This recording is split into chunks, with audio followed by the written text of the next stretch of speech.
Hi, everybody. Welcome to the fourth broadcast of our Conversations on Soil Health.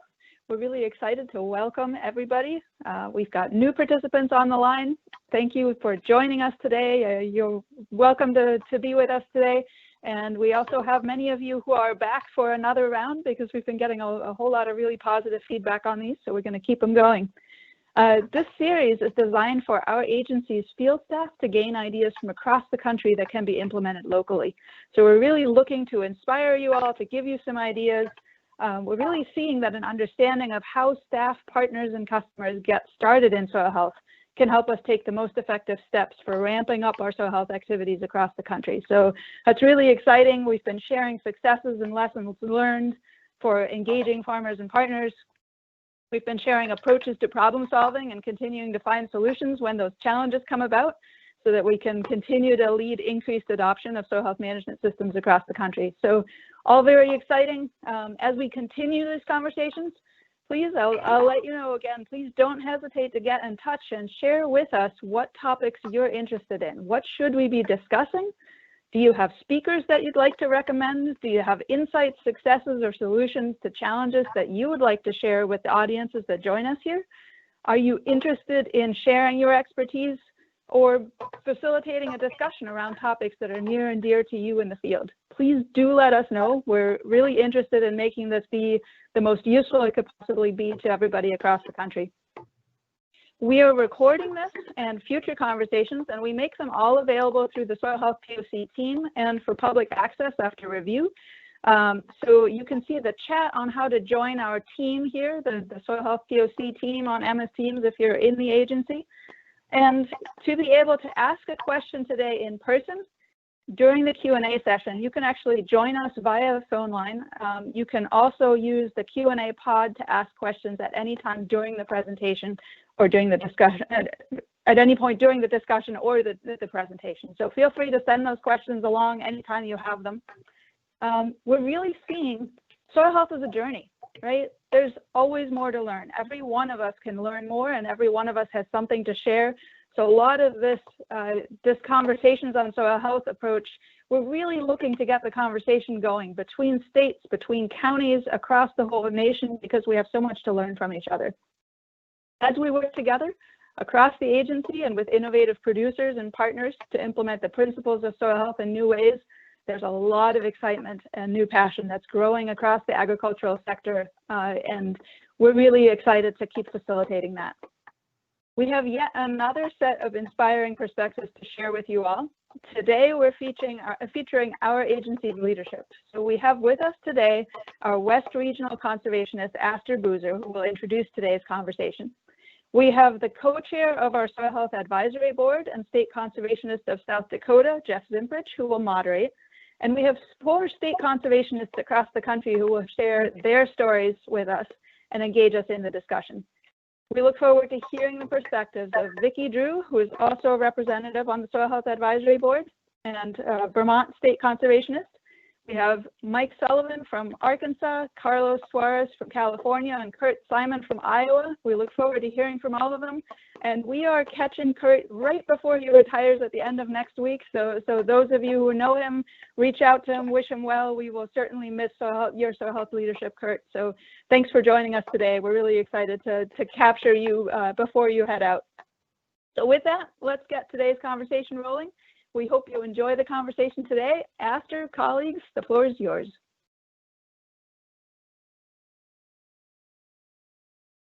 Oh, here we go. Thanks, Bianca. I appreciate that. Thanks for those opening comments on Conversations on Soil Health. And just folks, you know, this is a great opportunity, especially with the cast of folks that we have that are going to be talking after I am done here. I just have a few minutes, a few words I want to share with the group.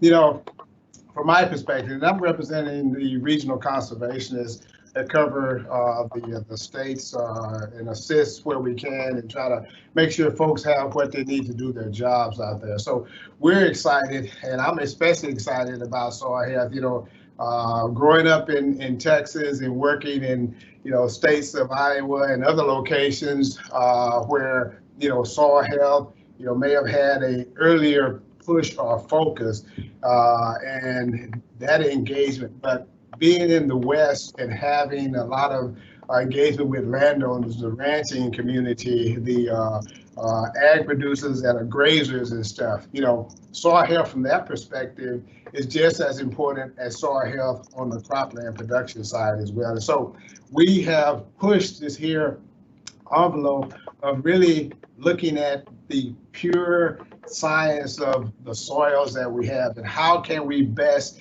improve our soils for water holding capacity, infiltration or whatever it might be to actually get the production that we're needing out there. And I've had opportunities to work with staff in the region.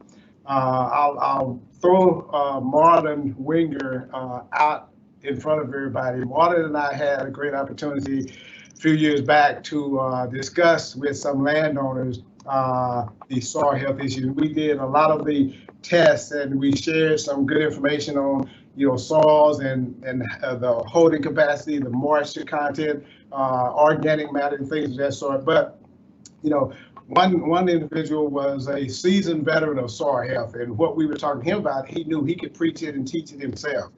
And another individual that was a third generation, and his father was still managing the operation. So he was learning, wanted to make those transitions, but what he was excited about was that we could actually show to where he could show his father, these are some of the things that I am looking at trying to add and incorporate into our overall operation. So long story short, folks, that engagement, the landowner perspective, getting people out on the ground, looking at our soils and seeing how we can improve that. Having our staff that are thoroughly trained at working with folks on the soil health side of things. So this is just one of the conversations that we're having, but I could go on and on talking about soil health and the overall benefits, how we what we do on the landscape pays dividends within our watersheds around the nation. So I will stop. Jeff Zempridge is our state conservation in South Dakota. And Jeff was my boss at one time. So I learned a whole lot from Jeff and have been able to take what I learned with him in Iowa and transition that around the nation and stuff like that. So Jeff, with that, let me pass it on to you and let you introduce the other guys that are going to be speaking. I might pop in and ask a question or two, but I'm glad to be here representing the National Office of Regional Conservationists, and definitely we support all these activities when it comes to soil health and the things that our folks, our staff, landowners across this nation are doing. So Jeff, thank you. Astor, thank you, and Bianca as well. Great opening comments, getting us kicked off well and started. And boy, it's my pleasure to be able to be with you.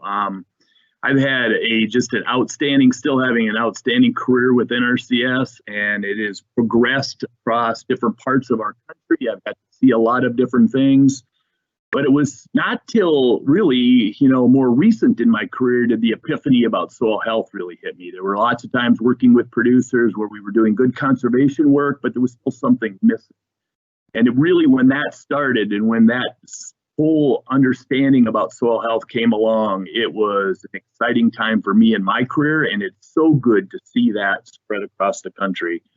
We're so glad to have you all on. I'm going to remind you about a couple things. There's definitely a way for you to get engaged and put something in the chat room. We'll try to get the questions answered. We get great people to listen to today. I know I'm going to learn a lot.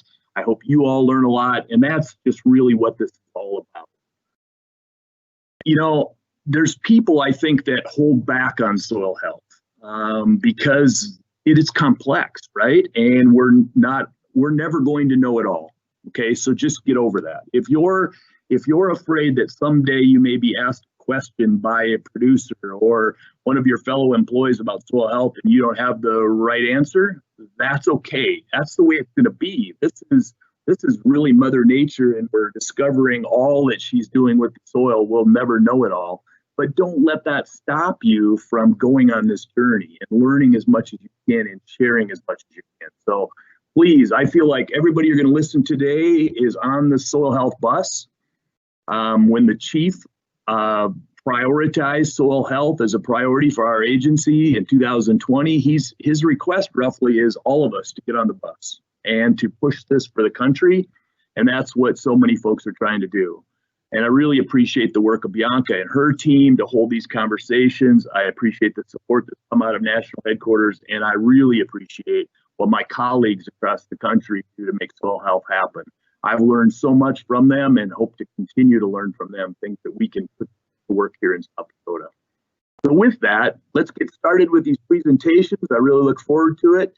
You heard just a few minutes ago about our first presenter, Kurt Simon, is going to soon be retired, and we're going to miss him.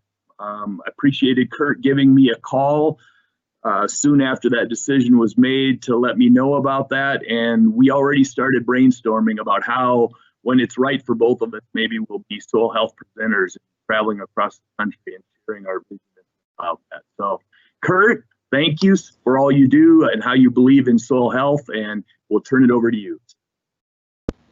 Well, thank you, Jeff. I really appreciate it. I'm really pumped about today and having the opportunity to speak with everyone across the country on soil health.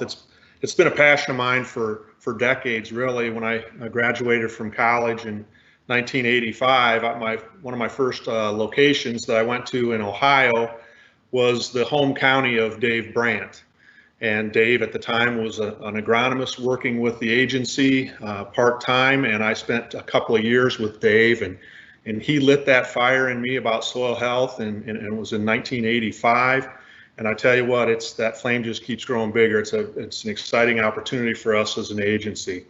So I'm going to just talk to you today about some of the cool things that we've been doing in Iowa and how we're trying to advance soil health there. We've got a long ways to go. There's plenty of work to do. Iowa is about 97% privately owned as far as all of the land, and it turns over a lot because we have a lot of absentee landowners. So just when you think you're making ground, that farm gets leased to someone else or sold, and we end up having to start over. But you know, we're still excited about those opportunities, and we're slowly making progress on that. So we're going to go through some slides here. Brandon, if you can hit the next one. I want to talk just a little bit about unlocking our potential here. We've been working on soil health in Iowa for a few years now, and we've even had some of our staff participate in writing some of the fact sheets and helping out with some of the brochures for unlocking the secrets to soil health, and that's been exciting. So it wasn't a massive change for Iowa, but there were still some things that we could do to get everybody on board. Next. One of the things that we just did recently in the soil health principles wheel is we added the integration of livestock. We have a lot of livestock in Iowa, but it's confined systems, and we know that we need to get livestock back out on the land and the benefits to that. So we've now integrated livestock in that, and we're working very closely with our producers and our livestock organizations to go ahead and try to do more on getting livestock back out in the country. Let's go to the next one. So this is an interesting slide where this farmer is a conservationist. If you look at the top of the hill, you can see a terrace, and then the grass at the bottom of the hill is a terrace. There's a little bit of a strip of grass going down where the ephemeral gully is, and then you have some soybean stubble. So it was a no-till field. But even with all of the three practices, there's be it that it's a very poor grass strip heading down the center, but there's terraces there and there's no-till being involved. But we even knew that without having the presence of cover crops and keeping that field green all year, we're still going to have problems, and it's very obvious in this picture that it did little to stop the erosion. Next slide. This one shows a little bit of difference. You can't really tell the steepness of this field, but it does have some significant slope to it. But when we add that cover crop along with no tilling, we can begin to see a significant difference in our erosion to negate that in heavy spring rains. Next. So some of the successes that we've been doing, we want to be able to show that. We want to showcase that. So we find farmers that we've worked with that are actively applying soil health principles to their farm, including cover crops and no-till and different types of management practices that can help them reduce soil erosion on their farms and increase the productivity of their farms through soil health. And so we've done some stories. In the next 3 slides, we can just kind of go through, and this is a family in Bloomfield, which is in the southern part of the state. Next. Here's another where we're getting grass out on the land more, where we can add the livestock. Next. And here's one where they're trying new things. This is roller crimping. I can remember working with Dave Brandt back in the 80s, and he was roller crimping in cereal rye that was over his head. And back then everybody thought he was crazy, but now it's becoming more commonplace. Next. When I came to the state 5 years ago, one of the things that I really wanted to stress to our staff were we can't be afraid to talk about soil health. We need to be able to have confidence in what we're talking about. And I had many of the staff come up and say, well, when I'm out with a producer, I'm not confident enough to be able to talk the talk and walk the walk. So we began a training series in the state where we trained all the staff in our offices. We have 100 field offices, and all of the staff included all of our staff and the partner staff, from secretaries to district conservationists. Even in the state office, 100% of all of the staff that we had in the state were required to go through what we called our soil health basics, where Doug Peterson was heavily involved in helping us train. We did field days, we did classroom sessions all over the state. All the staff went. We even tracked who was there so we could make sure that nobody missed it. And that way I felt we needed to have everybody at a baseline level where if a producer would come into our office, they could at least have some basic knowledge. We then held multiple subsequent courses where they're much more advanced, where to take those individuals that were out in the field and that really wanted to learn more to advance. So next. Also, as part of that, we wanted to tell the stories of other producers who are successful and then begin to promote. So here, we had Jay Fuhrer come in and really help us do some classwork to help. Doug was covering both Missouri and Iowa, and that was difficult for him to do them all. So we had other folks come in and do field days. Next. Here's Dave Brandt, what I mentioned earlier. Dave has been to Iowa and helped us. He's one of the nation's pioneers in soil health and trying new and different things on his farm, and he's still learning today, as he'll tell you. Next. We also did a contract with Mike Hubbs. Many of us know Mike. Those that have been around a little while, Mike retired from NRCS. He was our national agronomist and held many other positions across the country. And I contracted with Mike, and he spent a couple years coming in and assisting Doug and others with our state soil scientists to work on soil health trainings. Next. We also began to invest, not only training folks, but we began to invest in equipment. Here's an example of a soil health tunnel that we bought. We've used this. We've got some of these, and we use them across the state, at fairs and field days and different events to try and educate not only our producers but the general public and our younger folks on the benefits of soil health and what that really is and what it means. Next. We also purchased what we're calling the soil health buckets for every one of our field offices. That includes kits in it that help our staff be able to explain different components of soil health, and we wanted to make sure that everybody knew how to use those in the staff, including all of our partner staff. We had meetings with our partnership leaders, and they were able to get all of them. We were able to get them all on board, so it was exciting to have all of our staff. And we have a lot of staff in Iowa, and when you include the partners, it's a pretty robust workforce. And we use these kits to help educate them, and then we left them in the offices where they can take them out on the farms. Next. Like many other states, we've invested in other equipment. We've purchased some trailers and converted them to soil health trailers. We've got rainfall simulators and other equipment in there that we can use and take out into the field with us for special events and activities. Next. So I felt that in order to become unified and get folks heading in the right direction, that we need to develop a statewide soil health plan. We did this about 4 years ago, and it had three main components to it. We wanted consistent messaging from our staff and from our partners. As one, we had a commitment to training our workforce, and we wanted to be able to empower our partners and support to help us push soil health. So the interesting thing about all of this involving the soil health plan is that it takes a commitment from leadership in the state. I'm committed. Everybody in Iowa knows that I'm committed, all of our partners and all of our staff, because I don't go anywhere without talking about soil health.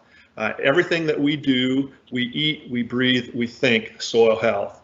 If we're working on a conservation plan, if we're implementing a practice, if we're having a discussion with a producer, I'm always telling them, everything you do, you be thinking about what can we do with this producer to improve soil health. And it becomes contagious. I always say it's more contagious than the coronavirus. When staff gets on and they see leadership excitement, and they know that coming from our staff, things begin to happen, everybody else gets excited, and you begin to make significant progress. So next slide. So we encourage our staff to go out and meet with producers and to take a shovel with them and dig holes and look at the soil and be able to educate them, because they're not only talking with the producers about it, they're also learning from those producers, because these producers are the ones that are doing it, and we want to make sure that that we're learning from them also. Next. We've also taken some of our cost share programs through, for instance, in EQIP, and we've modified the payment rates on practices such as cover crops, conservation crop rotation, forage and biomass, prescribed grazing, and to provide more incentives for producers to begin adoption. We've also added positions to help the soil health movement.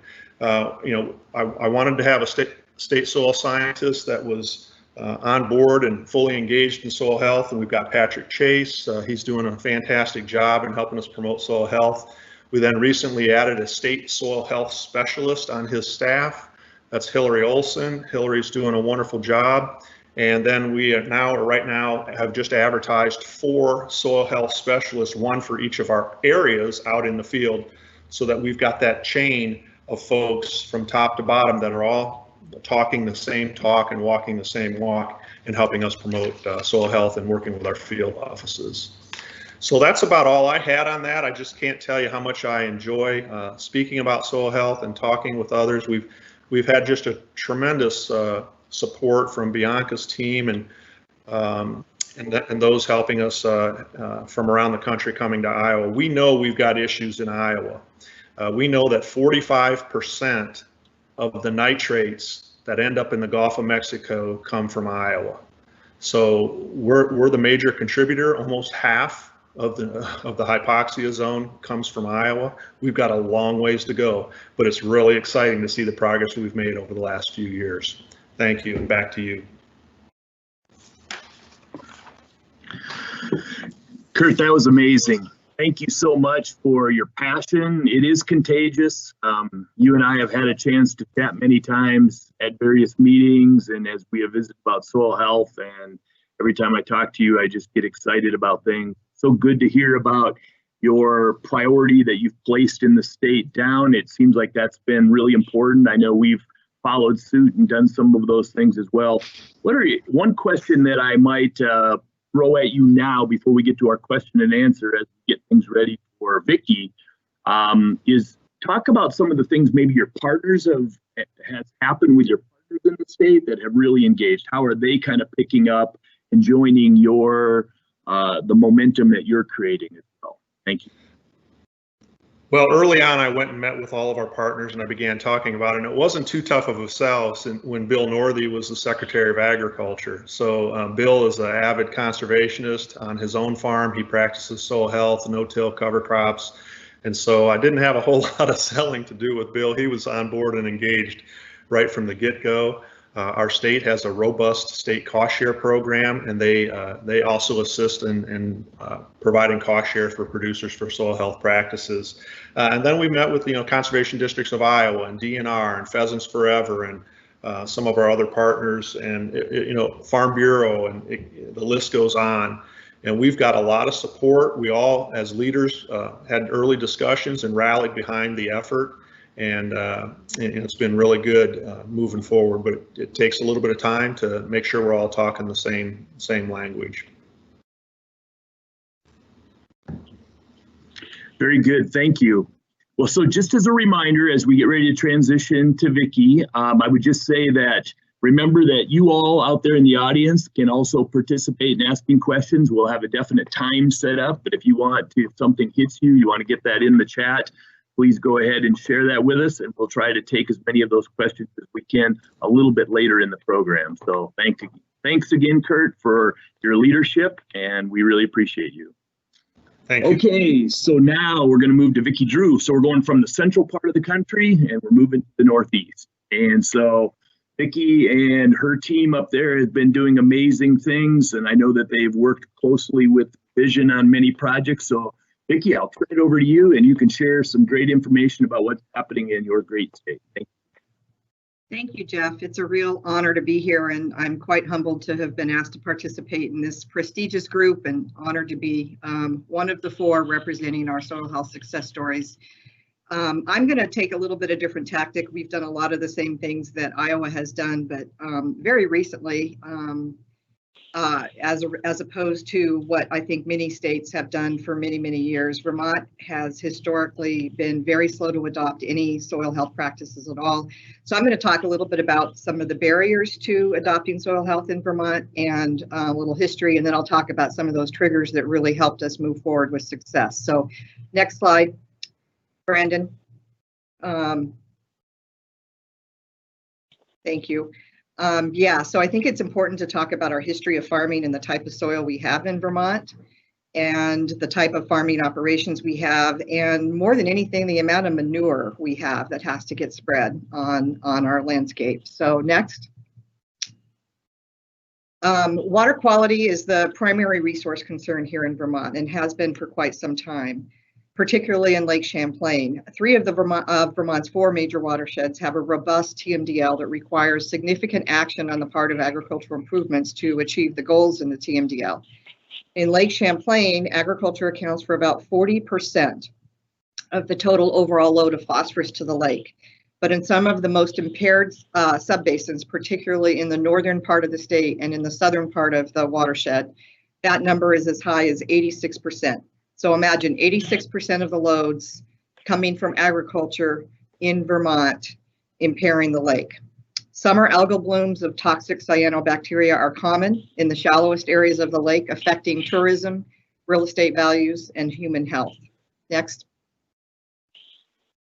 So we have a variety of soils in Vermont, and we are blessed to have very good agricultural soils as well. And the parent materials in the lake are basically prior lake bed soils that are, lacustrine heavy clays, and then glacial till throughout the rest of the state. Hold on a second. I'm trying to get my notes to catch up. Oh, well, I'll just go off the top of my head. I can do this. So we have a lot of good potential for agriculture in the state. Most of the state is forested. Our fertile land is adjacent to the lake. Most fertile land is adjacent to the lake. So go ahead, next. We have agricultural land use spread across the state, but again, because of the soils, the proximity of most of that land is right along the lake on the western side of the state. As you can see, our predominant agricultural areas are here, and most of that heavy clay soil is down in the heavy yellow area that you see in the southern part of the basin. Next. So a lot of farm operations, you might not think of agriculture being predominant in Vermont, but it very much is. We have a lot of cows. 3/4 of our ag income is generated from the sale of dairy products. Everybody knows about Ben & Jerry's. They are located here in Vermont. So we make a lot of great dairy products, including award-winning cheeses from that win awards in international competitions. So very proud of that dairy heritage. And also the amount of manure that's generated is significant. I think that's the take-home message here. There's a lot of cows and a lot of manure in Vermont. So next. We are not the largest state in the region. New England often is referred to as a broad region. We're nowhere near the largest state, and yet we have the largest agricultural economy for the area. And that is in large part due to that dairy industry. Most of the milk supplied to Boston and New York City comes from Vermont, New York, and Pennsylvania. So you think about the markets that we have nearby. So there's a lot of support for the dairy products that come out of Vermont. Next. So we've had a lot of barriers. I talked about the heavy clays, and in fact, in the 1904 soil survey for Vergennes, Vermont, it described those clays as tenacious. Tenacious clays of the Lake Champlain Basin had to be broken up with a moldboard plow. So as many parts of the country, you know, we have had a history of moldboard plowing, often done in the fall because of our short growing season, lying fallow over the winter, and with a light disc following manure spreading in the spring. Next. So I talked about the short growing season. We generally have, you know, it starts to warm up in time to plant in early to mid-May, and then most of the corn is chopped late September, early October. We're really pressed to try to get a cover crop on, trying to push more farmers to use short season corn. The vast majority of the cropland in Vermont is planted to silage corn and hay. The manure applications are compressed during this planting season. The state does not allow any manure applications in the winter from December 15th to April 1st. So we have a lot of challenges with storing that manure over the winter and providing a buffer for heavy rain that might get into the pits. So our manure pits tend to be very large and very expensive. And because of the amount of manure that needs to be spread on the fields, we have multiple vehicle passes that just add to those compaction problems on those clay soils. And as everybody knows, you go into tillage or spreading heavy equipment on clay soils when the moisture conditions aren't ideal, you end up with a lot of compaction. So the flatter fields in the Lake Champlain Basin also tend to be prior converted wetlands. And so we have, in addition to this heavy clay that can lead to a lot of runoff, we have surface ditches and tile drains everywhere, so that not only are we worried about phosphorus losses through erosion and surface runoff, but also subsurface losses with soluble phosphorus through those tile drains. Next.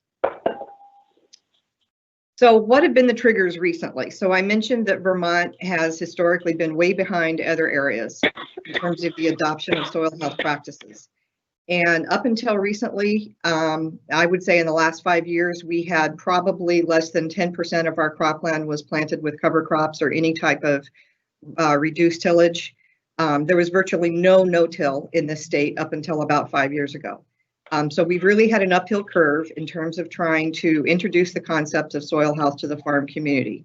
And I have to say that, and I didn't even put it on the slide, and I've been reflecting about that in the last couple of days since I sent the slides in. And I think the single biggest trigger to farmers wanting to make change was the TMDL for Lake Champlain. So a little history: in 2012, January of 2012, EPA revoked what had been a previously approved for TMDL for Lake Champlain and required the state, just on the Vermont side, not the New York side, required the state of Vermont to come up with a new strategy to address phosphorus losses. And it was during that process when there was so much negative attention focused on agriculture. I talked about the loading rates that we have coming from farms. We don't have a lot of development in Vermont. We don't have a lot of sewage treatment plants. We certainly don't have a lot of point source discharges from industrial sources. So the lion's share of the phosphorus is definitely coming from agriculture. And so that created a lot of negative attention on farmers. Our legislature, we no longer have any dairy farmers in the Vermont state legislature, so the farming community was losing its support in the legislature. The farmers stepped up on their own with a lot of support from the farmers and said, we want to make a change. What more can we do? And so historically, NRCS in Vermont had been the big money pot for the manure infrastructure projects, the farmstead improvements, manure pits, et cetera. We had not focused much of our attention in staff time or money on agronomic practices. And so at the time that the TMDL was revoked, we went through this strategic decision-making process with our partners, similar to what Kurt mentioned, to say, what can we do differently? We've been focusing on water quality since the mid 1990s, significantly with our program dollars, but really hadn't focused on the landscape and what was going on out on the landscape. Instead, it was those infrastructure improvements. So it was the timing of the TMDL at the same time of making a strategic decision with partners to realign our program dollars to motivate producers to come to the table for soil health practices. Up until this decision in 2015, we were spending about $100,000 to $200,000 a year of our EQIP dollars on soil health practices. And now, on average, we're well over $4 million a year that is dedicated to those practices. So small amount up to about 1/3 of our total EQIP allocation being spent to focus on these practices. And of course, at the same time that we were having this epiphany about needing to focus on the landscape, we started turning our CRG dollars towards those projects that support soil health demonstrations. We spend a lot of time and continue to spend a lot of time on training field staff so they can have those conversations that they've been uncomfortable to do, as Kurt mentioned. And then working with our partners, I want to give UVM Extension credit here because they really took the lead in terms of the field days and promoting soil health with the farm community. And we supported those efforts with rainfall simulators and our staff, etc. So next. I'm really proud of this next slide that shows the outcome of those changes. So you can see the graph just represents soil health practices that have been installed with NRCS funds prior to 2015, very little down at the bottom, and then the acres applied. And you can see the significant change we've made since we made the strategic decision with our partners. Next. And when you look at the total acres of cropland in Vermont, the annually tilled cropland that's now managed using soil health practices, we are approaching the 40 to 45% mark across the state just in the last 5 years.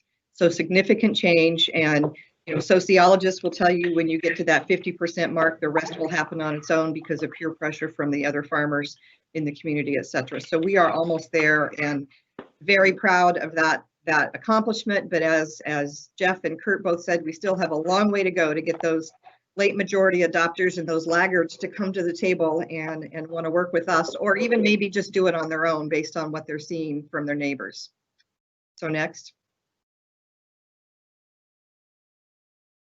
Oops, I think there was one slide missing. I'll just talk a little bit about what I thought there was another slide, but maybe it didn't get in the set. So our more recent work that we've done is that we have invested in those soil trailers that Kurt talked about. We have 2 in Vermont that we do let our partners use. We also have a soil health tunnel, so we've dramatically increased the amount of outreach that we've extended out to our farmers and to the general public. We have what's called a Breakfast on the Farm event every year, with the exception of this year, obviously, that attracts well over 1,000 people from the public every year. They actually go to a farm. They're fed breakfast. It's all free. It's a way to educate the public on farming in Vermont and get them used to seeing a dairy cow and being on the farm and helping feed the calves and things like that. And our soil trailer is often one of the most popular features at that Breakfast on the Farm. We get a lot of people standing in line to hear the conversations, and boy, is it a long day on our staff when they go to those events because it's all day and it's nonstop. So we've also continued to invest in other tools that Kurt mentioned to give tools for our field staff to use. We've continued to provide training to staff, also to partners, and more recently updated our soil health action strategy as all states were required to do. We had a very active soil health committee that kind of lost its way when the key leader of that committee retired a few years ago, and we didn't have anybody to sort of put in charge of that again.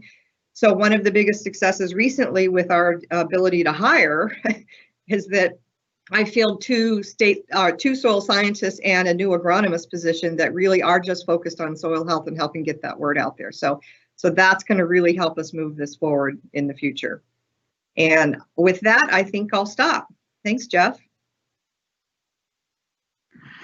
Oh, Vicki, thank you. Great story. I learned a lot about Vermont and all the things that you have going on in the lake and all those issues. And I know it's complex. I've heard you many times talk about soluble phosphorus issue in your state and some of how there's people that can say that soil health makes that worse, right? And so there's some new research that shows that cover crops can actually increase soluble phosphorus losses. I think Kevin King's going to speak on that next week at the Soil and Water Conservation Society meeting. So I'm confident, Jeff, and we've talked about in the Soil Health Advisory Committee that in time, soil health will benefit to the point where that phosphorus loss will be mitigated. But it's going to take some time, maybe 10, 15 years of cover crops to really get that robust system in place. So we're continuing on promoting cover crops, promoting reduced tillage, all those good soil health practices, crop rotations, obviously. But the science is troubling right now. I'm hoping that we can have better science going forward. Not better. I don't want to question the quality of the science. I just hope the science will show what we all know intuitively to be true as soil health affects water quality. Very good. Well, it goes back to the point that we made early, right? That we'll never know everything about this topic, but that doesn't mean that we can hold back. We've just got to jump in, learn as much as we can, and keep promoting. And I was so glad also that you shared the adoption curve, because I think that's a challenge that I would throw out to all of us. I think how we've brought some and watched some of our early adopters, Kurt mentioned Dave Brandt, those folks, they did so much of this on their own. And now we're here helping those middle adopters. And I think our tactics might have to be a little different. So I know we're going to try to have some expertise shared with us here in South Dakota on that topic. And if that turns out well, I'll definitely share that across the country. All right. Very good. Thank you so much.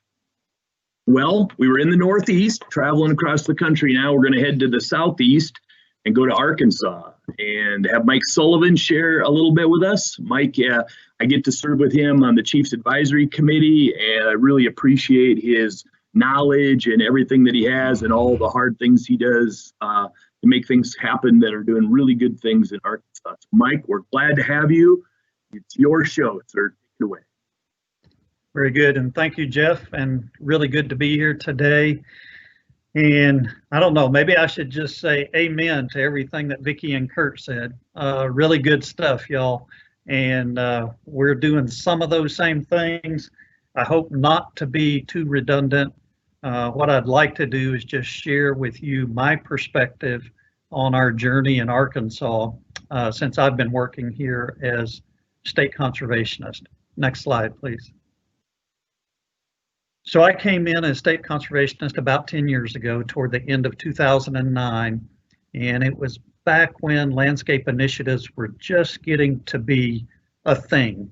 And I had worked for several years as Mississippi River Basin coordinator, and I helped to conceptualize and develop the Mississippi River Basin initiative. And just at the time it was being launched was the time I was named as state conservationist. So I not only got to help develop it, but I got to come to Arkansas and deliver it. So I was very familiar with what we were hoping to achieve with that initiative, with the opportunity to accelerate conservation, do more, better, faster with producers, and improve water quality, even address water quantity a little bit while maintaining or increasing productivity. And so we introduced the ACT, the Avoiding, Controlling, and Trapping set of practices that made up a conservation system with things like crop rotations, conservation tillage, nutrient management, pest management, irrigation water management, as well as cover crops, which was not a common practice here in Arkansas at the time. And in fact, not many people or partners were fully on board. There was a lack of research and demonstrations in the Southeast on cover crops. And so we really kind of had a lack of support even from the research community. But as we move forward with MRBI, we had a few farmers that were interested, had gotten involved. We had a few successful efforts, and people begin to think this soil health stuff is actually real. And our partners began coming around, including academia, extension, and others. They began getting on board very quickly, and things begin to move much faster. Next slide, please. And so in 2012, we started thinking we need to have a more concentrated focus on soil health. So we worked with partners, talked about this some. Arkansas is known as the natural state, so we developed what we called our Healthy Land and Waters Naturally campaign. And that's what it was. It was a campaign to focus on our major natural resource concerns in the state: water quality, water quantity, soil erosion, and soil quality. Our emphasis in this strategy was to provide more training to our employees, to have consistent training with partners, to provide tools in the form of soil health buckets for use in the field, and have better emphasis on really good conservation planning. In 2013, we hosted our first Southeast Regional Soil Health Conference. We found, again, we were working with producers that were out ahead of us here. We brought in the Dave Brants and others from outside. Had a great conference, lots of great discussion. We began learning with farmers a little better than what we had been in the past. And ever since then, we've had an annual event like this. It's been a huge success. Next slide. And so part of the strategy was education and outreach. And like other states, we got a hold of a rainfall simulator. Our grazing specialist, Jeremy Huff, was really excited about this because he was promoting prescribed grazing with associated practices like watering facilities, fencing, and sometimes forage and biomass planting. But he kind of took hold of this, started shopping it around, and people got really interested in what they were seeing from these demonstrations. It really opened the door for more soil health across the state, not only on pasture lands, but into the cropland areas. And soon, all around the state, we were doing these demonstrations. The only problem I remember is I think in the first year, Jeremy came to do a demonstration at our state association meeting in December, and it was below freezing outside, and so he couldn't get any water to flow. And so it was hard to make this simulator work when the water wouldn't flow. But he held everybody captive until we could have a follow-up session while they were waiting on pins and needles to see what the results looked like. So it ended up going really well. Next slide, please. In Arkansas, we're the #2 state in terms of groundwater use. Most of our crops require irrigation. We have lots of rain, but it doesn't come during the growing season. And our soils are not deep and don't hold a significant amount of water. So there's not enough water to meet the crop needs, and we have to irrigate supplementally. For years, we've been overusing the groundwater. In fact, we use something like 8 million gallons a day for irrigating, and sustainable use is only 2 million gallons a day. So it's a significant problem. We've had significant declines in those areas you can see on the map. And some areas have declined so much that the groundwater is no longer even available. The state has designated these areas as critical groundwater areas that could lead to more regulatory control of use of groundwater. This became the hook for us that got the attention of many more producers. Soil Health offered an opportunity to reduce input costs, reduce pumping costs of groundwater, and offered a path forward for sustainable production. Next slide. So we've been making progress in all the different soil health practices. Here's a slide that just shows cover crop acres based on Census of Agriculture from 2012 to 2017. And the main point, if you look at blue for Arkansas, over on the far right, it showed an 83% increase in cover crop acres. And so over 5 years, we had a significant growth in the amount of cover crops that were being utilized. We've also seen an increase in cover crops under our Farm Bill programs. In EQIP, we've gone from less than 10,000 acres a year to somewhere around 40,000 acres a year under our programs. And that doesn't count what's being done beyond our programs as well. And then also the demand far exceeds the funds that we have available. We even had recommendations from our Soil Health Subcommittee of our State Technical Committee to continue to increase opportunities to incentivize with enhanced financial assistance through CSP and EQIP supporting cover crop adoption. Next slide, please. So I think the aha moment for me was when I had the chance to get out on Robbie Beavis's farm. And he is a Conservation District board member. He's a producer whose father had the farming operation. Robbie took it over using traditional approaches and found that he was having trouble making ends meet. He got into our MRBI program, got interested in soil health, cover crops, got really interested in it. And by the time I got out to his field to hear him talk about what was going on there, it was nothing short of amazing to me. He understood the problems with water, but he could show just by picking up the soil in his field and then comparing it to the field next door that had not utilized cover crops, a dramatic difference.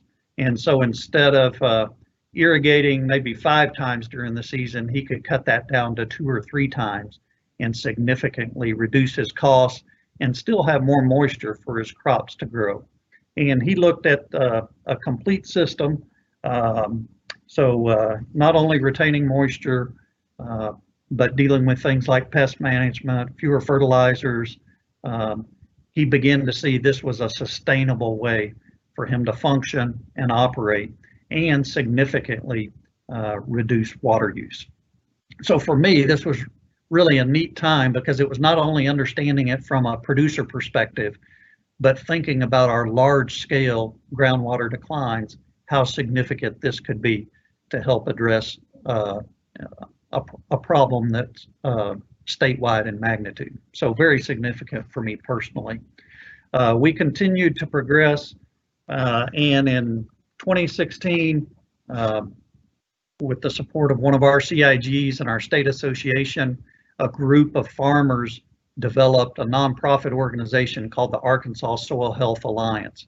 Robbie leads that group. There's several others involved, and you can see here, recently we had the chief out and we're able to go through and talk with him about the great leadership some of our producers are providing and giving us the opportunity to learn alongside them and then share this information with others. Next slide, please. So partnering is really how we do business in Arkansas. We work well together. I think by working closely with the research and extension communities and others, we have a more consistent message to producers. We're to the point now we're having joint training sessions with extension and NRCS field staff to build a common understanding of soil health. We've got a discovery farm network where the university works with producers, and with our edge of field monitoring contracts, we're documenting the effects of practices like reduced tillage and covers and showing great positive benefits. And then we're even doing work beyond our commodity crops on cropland, looking at alternative crops as well. Next slide.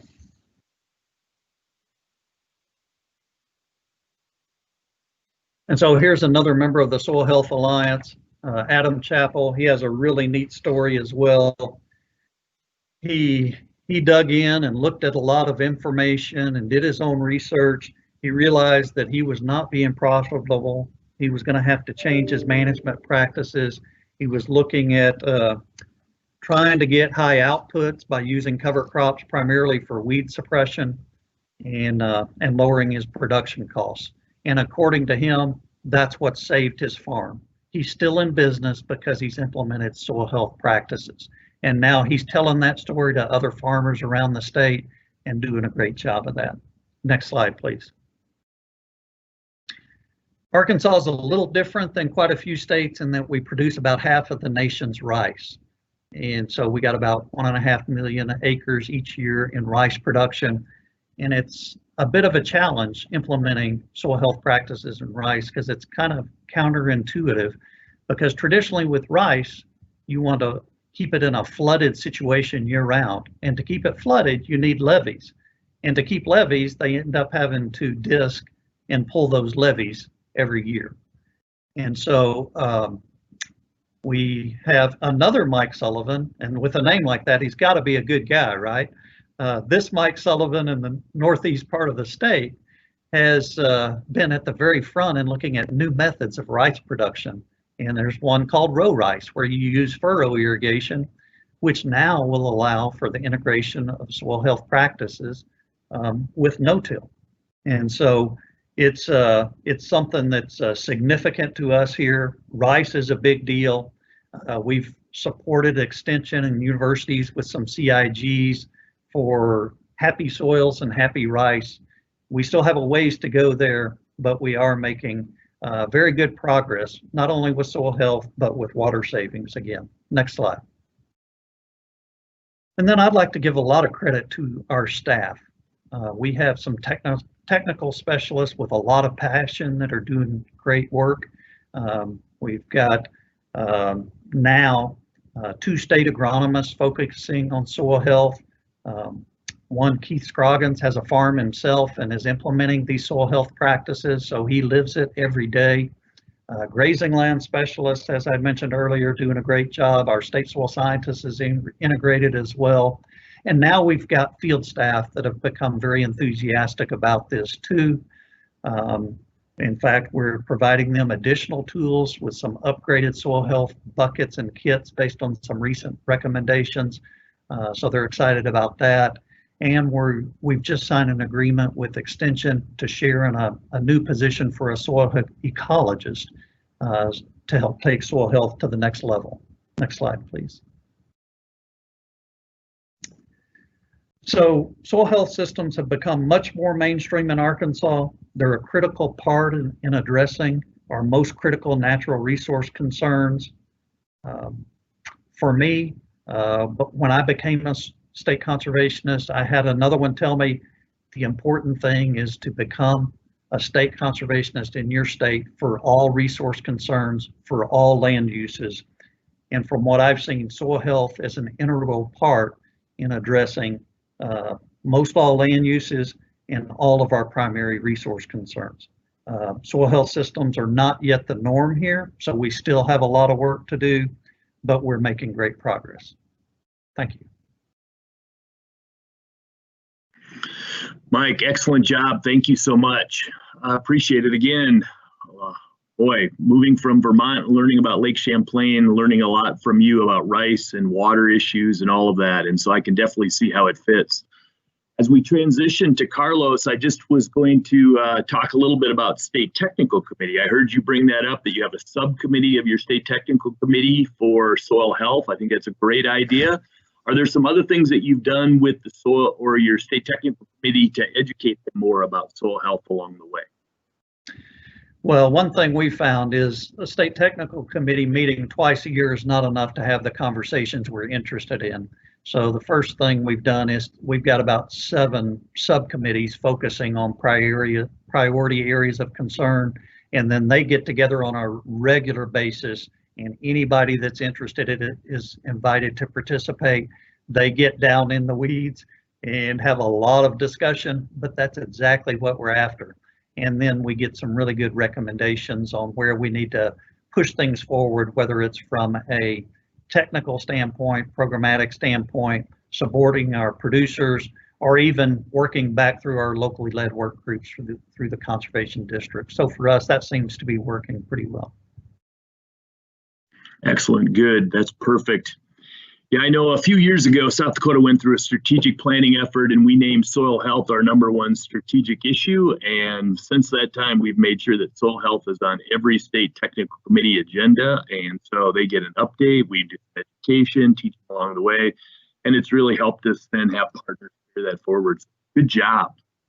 Mike, thank you again so much. Really appreciate it. And now we're going to move to California. So we're going to go to the West region. And Carlos Suarez is our state conservationist in California. And Carlos, you know, one of those things that I always think about when I think about soil health is diversity in our rotations. And I got to admit, diversity that you have in California with your crops just blows my mind. But I can't even consider like how you're going to work on soil health in almond grove and all of those things. So I'm really anxious to learn a lot from you today. So Carlos, we're turning it to you, sir.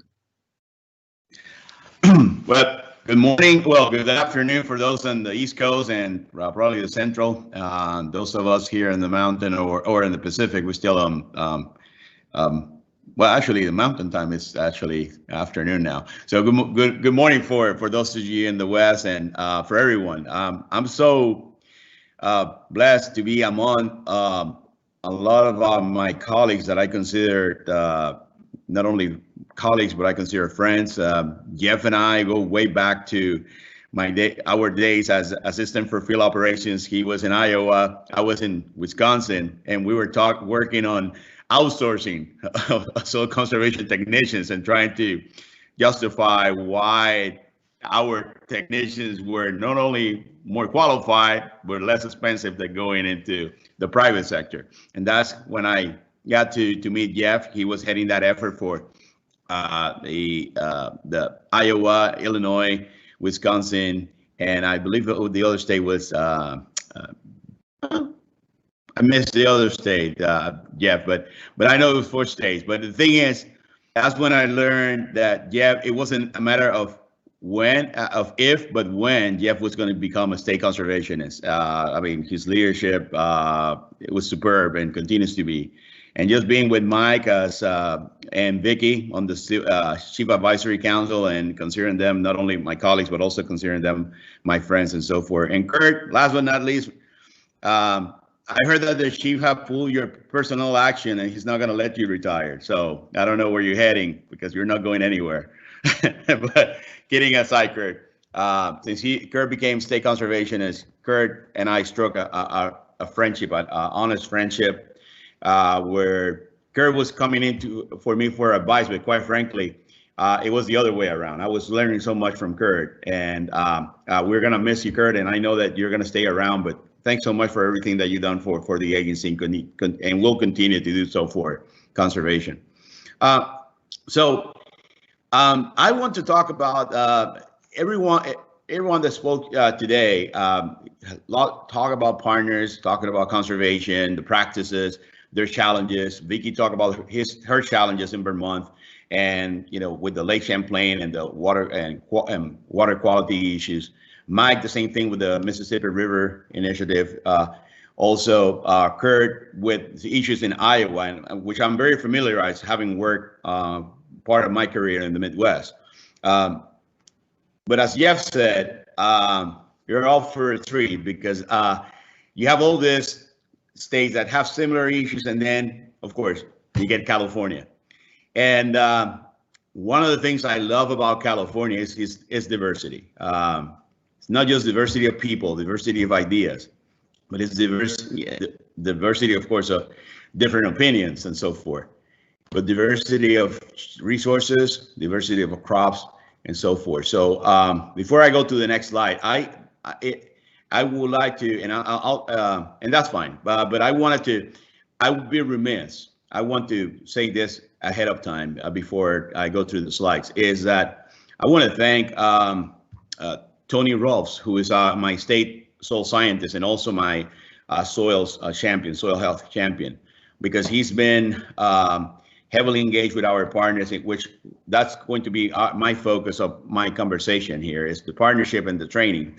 But he's one person that has been a leader that since my days when I was acting director in Hawaii and I met him there, I knew his leadership and how much he knows about soils and how passionate he is about soil health and so forth. So very happy to have him here. But also, one of the things that I'm very proud of is our 4 areas resource soil scientists. Our state is divided in 4 areas administratively. And recently we lost one, but we're getting another one in very shortly. But the 3 that are remaining are superb. We have 3 area resource soil scientists, Jackie Vega, Luis Cruz, and also Peter Fennestock, who are our area resource soil scientists, and they're doing an outstanding job at the area level, but also working in conjunction with Tony on all soil health matters and challenges and opportunities. And last but not least, Gail Berry, which I believe she was trying to log in, but she might not have been able to. Gail, as my deputy, and officially I can say that, I'm happy to say that, as my deputy state conservationist, Gail has been my right hand. I'm sorry, the sun is kind of hitting here. So she has been my right hand in all aspects, not only of operations, but also in partnerships with one of our key partners in the state, and also not only on soil health, but other resources, and that is CDFA, California Department of Food and Ag. So next. So I talk about the diversity of the state, and this is where I have the time to brag about California. If you have heard this story many times, if we were a country, we will be the 5th largest economy in the world. And that's something that we Californians, and I consider myself California, even though I have the El Morro background on my screen from Puerto Rico, but I consider myself another Californian, like many of the 40 million Californians that are in the state, including Vicky, who we consider our state, even if we're having transplanted or we were born in the state, we are all Californians. 9 of our 10, California has 9 of the nation's top 10 producing counties. Let me repeat that again. 9 of the 10 nation's top 10 producing counties. And some of these counties, and not to brag, but some of these counties of the size of Delaware, or of the size of part of half of New England and so forth. So I want to say this to put it in perspective, that in some cases we're dealing with counties that could be a state in any other part of the nation. And along that, we're dealing with the diversity of crops. Jeff was alluding to that. And it blows my mind that we have over 400 crops in the state, 400 crops, to the point that in some cases, when I recall my first days as a deputy state conservationist here in California, and I went to beautiful Monterey County, and they took me to the Salinas Valley, and I looked at crops that I thought I have seen before, and they said, no, this is fairly unique, and we actually producing this crop or this vegetable for the Asian markets. So you had a lot of crops that are produced in California, that stay in California, but a lot of them actually are being produced to other markets, whether it's Australia, the Asian markets, European markets, and so forth, and or the within the U.S. So what kind of challenge? But that presents its challenges. We're a state that basically you have it all, and you can, here in Sacramento, where I am, I can drive 2 hours north if I want to see snow, 2 hours east to the Sierras, to Lake Tahoe if I want to see snow in the winter, or in the same time frame, I can drive 2 hours west and be on the beach and look at ocean. We have difference of microclimates. Last Saturday, 2 Saturdays ago, I took my son to San Francisco. It was 99 degrees in Sacramento. An hour and a half later in San Francisco was 71 degrees. So all those things, the Delta, which is a national treasure of ours, just like the Everglades, and many other landscapes, present its challenges as it relates to managing the resources and addressing the needs of our farmers, ranchers, and forest owners. And in that sense, encompassing all those challenges and opportunities, we have our number ones or top 5 resources, which is soils. And within that is, how do we keep increased soil health in the state? As Vicky said, and Mike also alluded to this too, not everybody was necessarily behind some of the practices that we were promoting, or jumping in and bandwagon and say, hey, soil health, we're going to go with soil health, and we're going to address the challenges and all the opportunities that brings. So my focus on this conversation today is I want to talk about what our partners and what kind of educations we did to get us to there.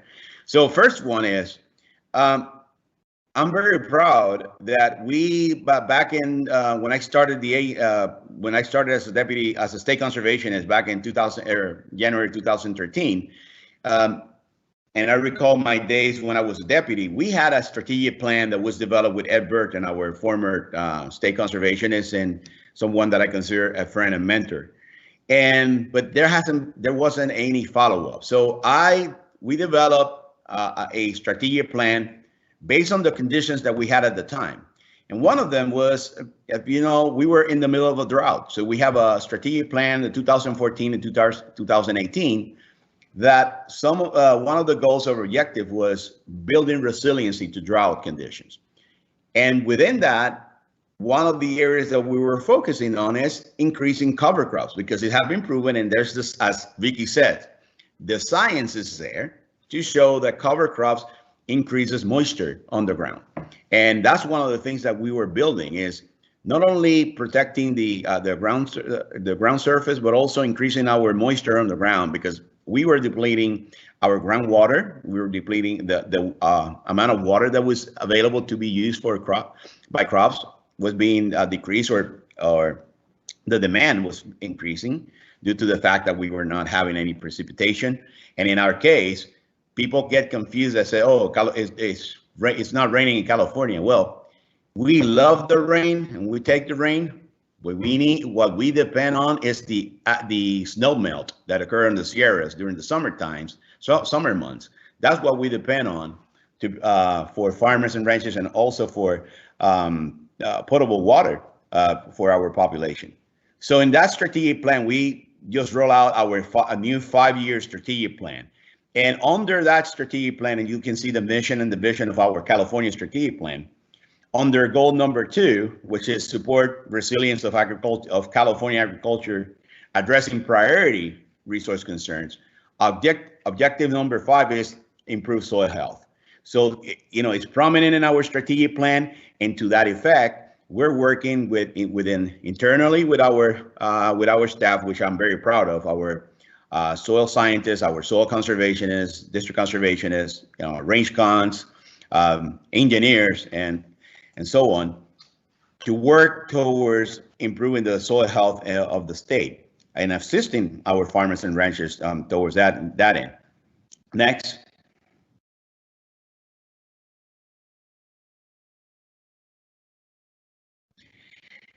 And as I said, one of the works that we're doing is, okay, we know that soil health is important. We have different areas in the state, different organizations, farmers, organizations at the local level, state level, federal level, other federal levels, or other federal agencies, many of non-government organizations that are environmentally focused or agriculturally focused that subscribe to soil health. But here's what happens, and most of us, if not all, remember our former chief, Dave White. And I like a phrase that Dave coined, which is when he started developing these initiatives. He said, the reason why I want to do initiatives is because as an agency, we're doing a lot of random acts of conservation. And that always stuck with me, because I said, not only Dave was right on getting in initiatives, and they have their purpose, whether it was the Everglades Initiative or the Mississippi River Basin Initiatives, or many other initiatives, whether landscape-based or resource-based. But when I look at soil health and what was happening in the state, what was happening in California, and what is happening, or what was happening at the time back in 5 years ago, was that everybody was talking about soil health and doing their things. But I said, we're doing a lot of random acts of soil health. We have an RCD, or resource conservation district. Those are the equivalent of conservation districts in other parts of the state or other parts of the nation.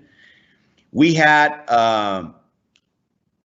CDFA, who was doing their thing, and an excellent champion in Secretary Karen Ross, who I consider one of our champions, not only in California, but in the nation in soil health. Or Farm Bureau, talking with their leaders, or almond growers, doing, trying to, they were kind of in defense of whether we could go in, what benefits of putting cover crops and so forth would bring them as far as doing those kind of practices. And then we have the UC Davis or University of California Extension Service and the College of Agriculture and Natural Resources have been very supportive of it. So you have all these groups talking about soil health, talking about what they're doing, yet there wasn't I would say a concerted effort among all of us, including NRCS, to say, okay, we all believe in soil health. We all believe in the practices and the benefits that brings. Yet we do not have a concerted or a joint effort to actually be consistent across the state.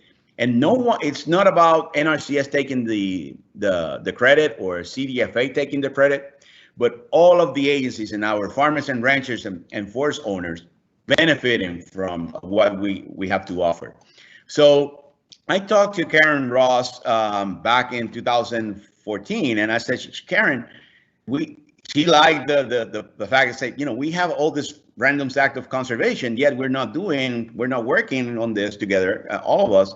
So she and I decided, you know what, you're right, let's do a summit. Let's bring all these members in and let's talk about what everybody is doing. So we did this in January 2015, if I'm not mistaken, that was the year. And we were actually modestly targeting maybe 75, 100 people to come in and talk about soil health and so forth. Karen and I were leading this effort along with other partners. And we were extremely and pleasantly surprised when we actually have over 300 people. We have to actually set up another room, standing only room with cameras that can look into the main session because of the high interest of people, high interest of farmers and ranchers interested in soil health in the state and understanding what the benefits that soil health brings to the state. So that's when we started our partnership, and that's when we started building that partnership on healthy soils. Next. So as we build in the partnership, we had to put it, you know, we have to formalize this partnership to make sure that what is the goals? What are we going to be working on? And okay, we have all these random acts of soil health. How do we bring them towards one source or one objective or one group, so to speak, that takes all these partners and get them to work towards that effort? And this is where we had in place already a California Farm Demonstration Network that we basically needed to just formalize. And that demonstration network, members from CDFA, the Secretary of Food and Ag, Karen Ross, Paul Wenger, at the time, California President of Farm Bureau. We have Glenda Humiston, the Vice President, and many of you knows Glenda Humiston. She's now the Vice President of University of California in the School of Agriculture and Natural Resources, but she was former undersecretary under the Clinton administration, and she was, until a few years ago, Director for Rural Development, the state rural development here in California. And Karen Bird, who is the Executive Director for California Association of Resource Conservation Districts. We all came together and signed the MOU for the Farm Demonstration Network, where our focus is promote soil health practices, identify areas, identify groups or areas in the state where we can make changes into soil health, promoting soil health practices and so forth, and bringing in our resources, NRCS, CARCD, CDFA, Farm Bureau, academia, bringing it all together towards that effort, towards getting more people engaged in soil health.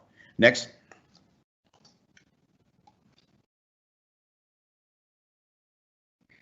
So I want to share some of the successes that we have so far and some of the tools that we have utilized on.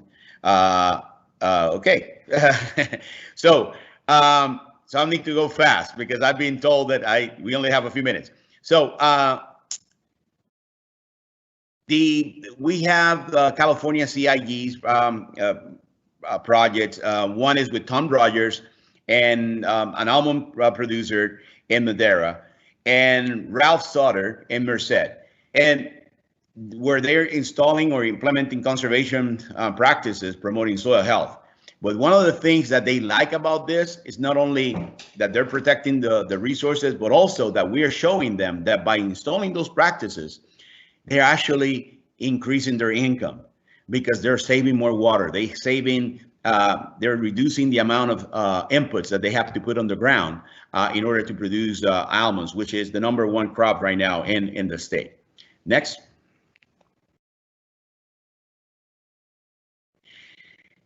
Another thing that we are doing as part of this demonstration network is our cover crop field days. And last year we had 6 locations: Richville, Buckford, Victorville, Salinas, Winton, and Winters, where we had soil crop fields demonstration with farmers, bringing them in and showing them the benefit of cover crops and having experts, not only from NRCS, but also from academia, from and other partners, explaining why cover crops are so beneficial, not only for soil health, but for other resources, water conservation, water quality, and so forth, so that they can start implementing. And that's one of the areas that we know where farmers actually get more engaged in soil health is by actually being in this type of environments, learning from other people, learning from other farmers like themselves, and asking questions about benefits, pros and cons, and so forth in an environment that they feel safe to do so. Next.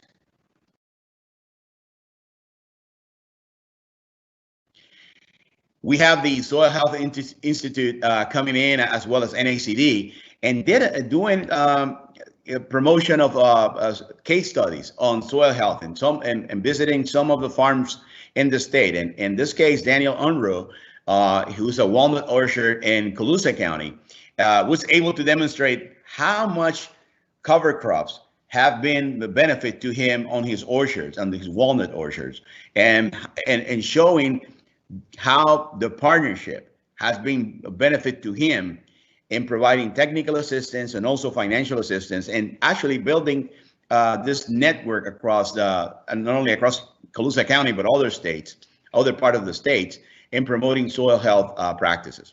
Next.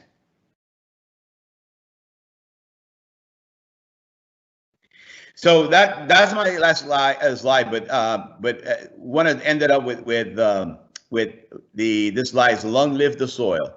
I started my career in 1992, and as I tell many of our staff and those that we have recruited new to the agency, it's a relationship. It's like any relationship. I fell in love from the day one. And like in any relationship, you have ups and downs, but yet you're still in love with that person. And I'm in love. I continue to be in love, and I know to the day I die, I will continue to be in love with our agency and our mission. More importantly, the core of our agency, which is soil. This agency, as we all know, was founded in protecting the soil. And it continues to be the core of our agency, but it continues to be the core of our resources that we protect.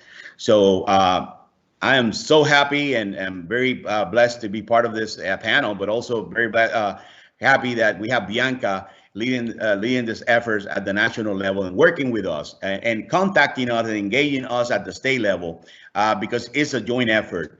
It cannot be done independently. We all have to chip in and work together to continue promoting soil health, not only in California, but nationwide. So with that, thank you so much for the opportunity to speak today to all of you. Carlos, thank you. Excellent work. Good stuff. So I really appreciate it. We're getting just a little bit of feedback. It might be your mic, Carlos. You might have to mute. Thank you.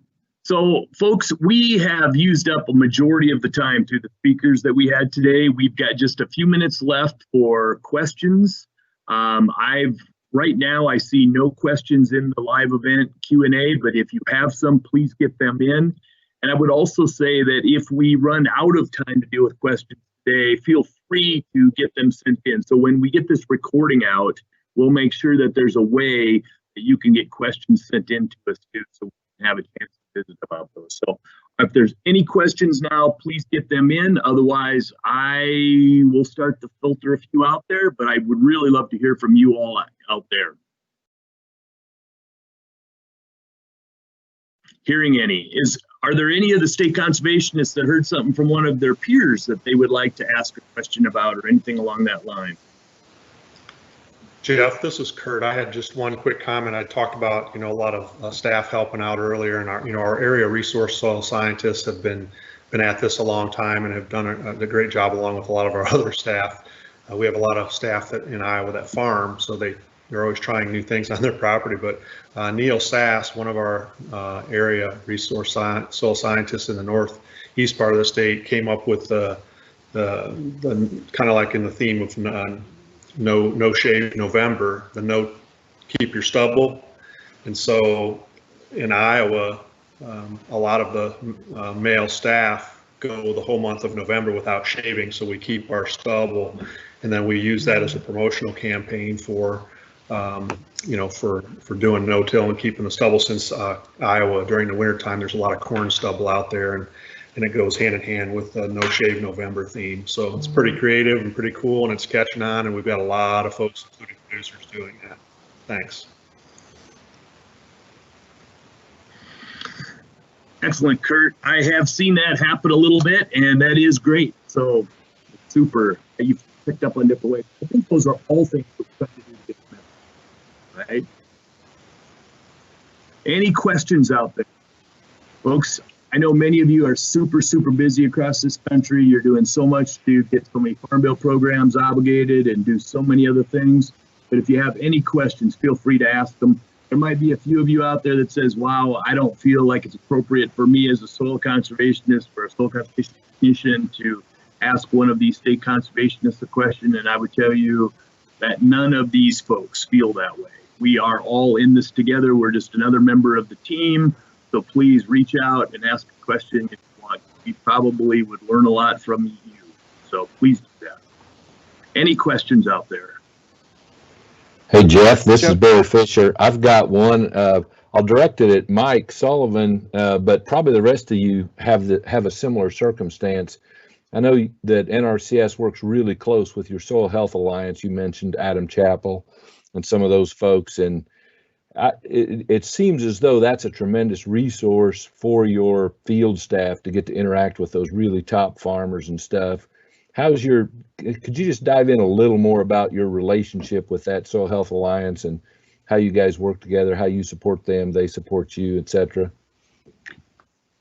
Yeah, that's a good question. That's something that has just been a godsend to us, really. I mean, it started out, we found a few producers that had been into soil health for a while. They got to talking to each other, and now we've kind of got this consortium in the Soil Health Alliance. And what's really neat about it is they're so committed that they're willing to go out to any of these demonstrations and help provide firsthand information, knowledge, and training to other producers, and at the same time train our field staff as well. So we're very well ground truth with them because they're out there doing it every day. It's also been extremely helpful in bringing all the other partners around, Extension and the other universities that are doing research work.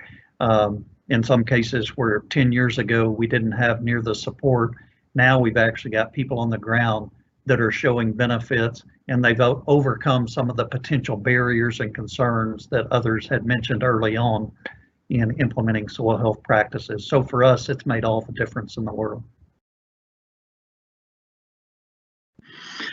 Great question, Barry. And I know that all of these state conservationists have a lot of local partners going on.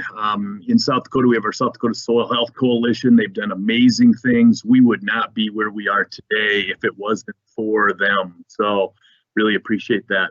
We did have one Jeff, question. Go ahead. Yeah, I was just going to add one thing. I mentioned that we do a soil health conference every year. Well, now that we do a soil health conference every year is led by our Soil Health Alliance with us supporting it. So it's transitioned quite a bit. We've got farmers that are developing the training information and materials for other farmers, and we have several hundred farmers that come to listen to it because of that Soil Health Alliance. the farmer-led group. Exactly, Mike. And that's been the same way for us. They are 100% all driven by producers, and it's made a huge difference, right? They're a huge part of the network. Thank you.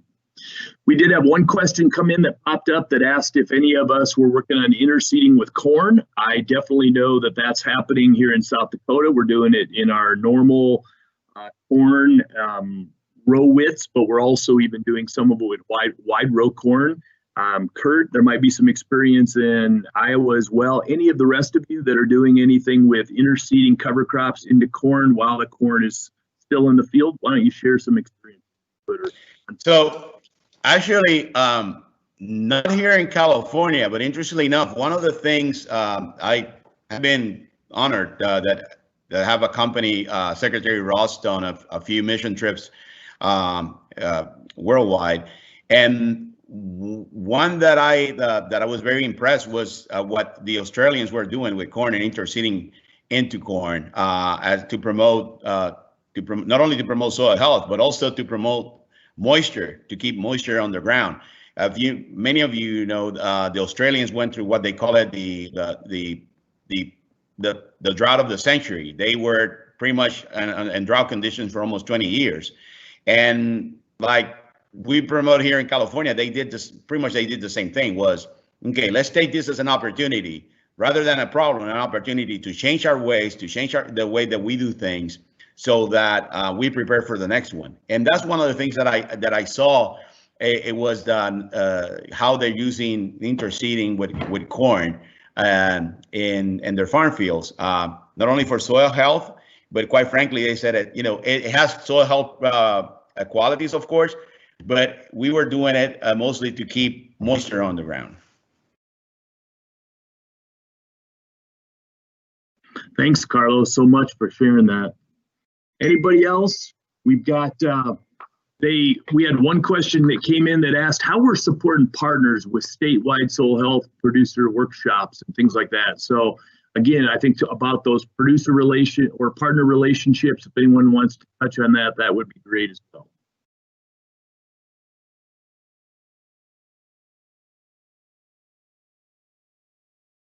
Anybody want to grab onto that one? Jeff, I just say here in Vermont, most of our work with partners has been done through CIG. Well, we're paying them to demonstrate a particularly new approach, and then they incorporate the demonstrations as part of that. So our extension is so hyper-focused on soil health, at times it feels like we can't keep up with them. And in terms of interseeding in corn, they actually purchased a high boy seeder where they could go over the silage corn when it's really high, at sort of August timeframe, interseeding cover crops into the silage corn. We're just about to enter into a new CIG that's going to look at that wider row spacing to allow more sunlight to get into the field so that the cover crop can take off. So.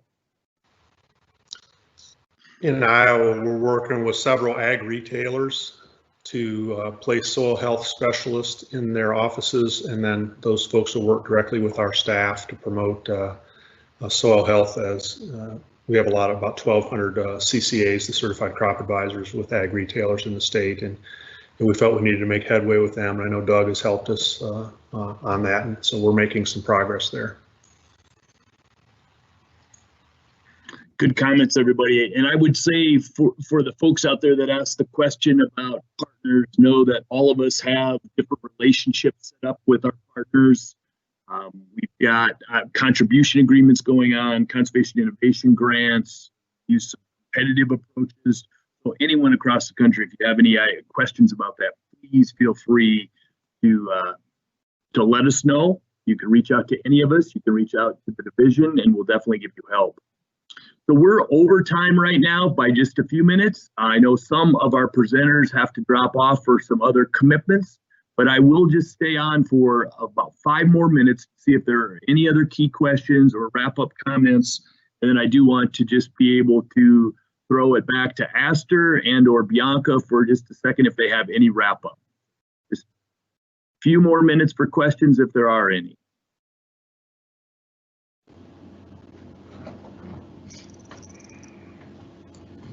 Hey, Jeff, while somebody is maybe thinking about a question, I'll just say a couple of things. It's definitely the colleagues and folks that presented today has been great.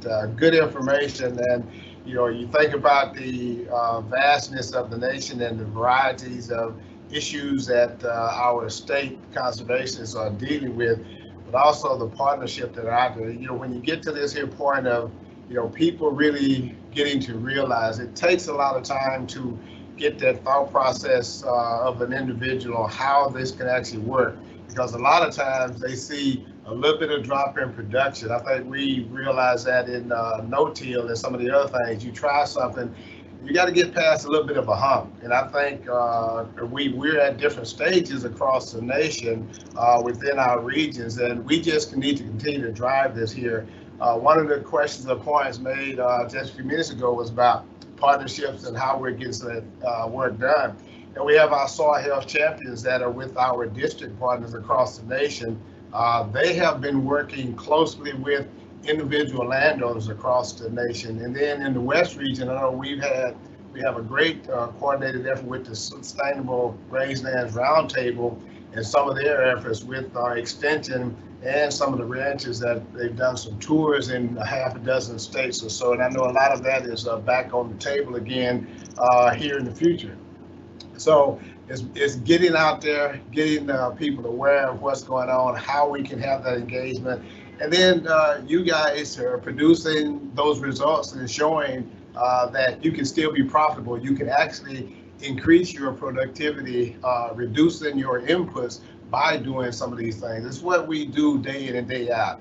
It's a process, and I commend all of the state conservationists and our field folk, our technicians and soil cons across the nation that are working individually with landowners, talking about soil health and how they can make those adjustments. It may be one field that they start with, but it's a start, and we've got to start somewhere. So however we can do it, how we can continue to support those efforts is what we need to do. So it's been a great session. Jeff, great job at moderating, and I appreciate all the state conservationists, their inputs here. Mike, I had a question. You may not be able to answer it for me, but I was kind of wondering about that rice, and when you shared row rice, I was trying to picture in my mind what that might look like, but we can talk offline a little bit. It may take too long to explain that, but here again, innovative opportunities to get conservation on the ground, utilizing soil health techniques, and then saving our resources and being productive out there. So we can talk about that some other time, but Jeff, I'll pass it back to you, and Bianca may be the last one to kind of close it out for us and stuff. You bet. Thanks, Astor. Really appreciate your comments, and thanks for being with us. And to Kurt and Mike and Vicki and Carlos, great. If you all watching in could not see the passion that those folks have about soil health, and that's, you know what, if it means we go a little bit long and we have a little bit less time for questions because they're telling their story, that's okay with me, because that passion was coming out and we wanted you to see. We'll get your questions answered through a lot of other sources. So Bianca, with that in mind, I want to turn it back to you. And what I would like to ask you to do is share a little bit about how we're going to get this recording out so that people are aware of it. And then also, if you have any other suggestions on how we can make sure these questions get into the division or to any of us as state conservationists, that would be great. So with that, thank you so much for everybody. I was also humbled and honored to be a part of this effort today. Thank you so much. Bianca. Great. Thank you so much. Thank you, Jeff, for moderating. Thank you, Astor, for keeping us going throughout, and all of Kurt and Vicki and Mike and Carlos. It's just so great to hear that passion. And to all of you out there listening, you can hear the passion, and you can also see a thread throughout this that's about building relationships. I think everyone who spoke here today really touched on relationships, touched on influences that they've had over the course of their life, their work with the agency, that have influenced their passion in soil health, that turned them from a previous paradigm to where they are now. And I think that's something to remember. When we get out there, we interact with those producers, we interact with other staff, we interact with our partners. We get so much from that. And we can all help each other move this many, many steps forward when we do that together. So I'm really excited. I'm so glad to be working with all of you listening, all of you who spoke today, everybody else who's out there and didn't get a chance to talk and participate in this one. I think there's just so much more that we can do here, and that's really exciting. In terms of how we're going to keep this going, how we're going to get this out, we will have this live stream in our MS Teams. It's available as a stream, so those of you who are members of a soil health POC team, any USDA employee and contractor with a password can get in and can become a member of that team. Those instructions are there from Brandon in our Q&A, so look to that if you're not a member of the team yet. So you'll be able to review this talk from that. We also work with our external affairs office to get that posted online for public consumption. That takes a bit longer. There's a lot of work involved with that to make sure that all the I's are dotted and the T's are crossed, including having a script attached to that so that people can read what we spoke about here today. So we will work on that as well, and we'll have that out as we get the chance to do that. So that's how it'll be available. There's a lot of discussion that we can yet have. So I want to reiterate again, if you have topics you'd like to see discussed, if you have questions that were inspired by today's conversation or any of the past ones, please make sure to get in touch. A good way to do that is to post in the Soil Health POC team, to email any of us. And whenever there's something that comes to us that's something that we can pass on to a state conservationist in another state, we do that as a division. Feel free to reach out to our staff. You know, one of the questions I saw on there was whether soil health specialists from states can have regional teleconferences. And that's something we are still working to do more of that. And where there is an interest, absolutely. You know, our POCs from the division can organize regional calls across states.